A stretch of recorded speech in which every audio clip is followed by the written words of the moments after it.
சர்டிபிகேட்ல ஏன் சாதி பெயரை எழுதுகிறீர்கள்? அதனால் தான் மாணவர்களிடையே சாதி உணர்வு வருகிறது. இது ஒருவன் கண்டுபிடிப்பு. சாதியின் பெயரால் ஏன் இடஒதுக்கீடு தருகிறீர்கள்? அதனால் தான் மாணவர்களிடையே சாதி உணர்வு வளர்கிறது.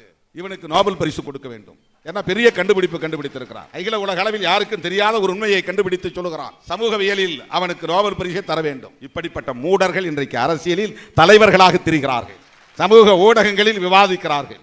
சாதிய கட்டமைப்பு இங்கே எப்படி தோன்றியது, அது எப்படி நீடிக்கிறது, அது எப்படிப்பட்ட கொடூரத்தை நிகழ்த்து கொண்டிருக்கிறது, பாகுபாட்டை தக்க வைத்துக் கொண்டிருக்கிறது, வன்கொடுமைகளுக்கு காரணமாக இருக்கிறது, படுகொலைகளை செய்கிறது என்பது அனைவரும் அறிந்த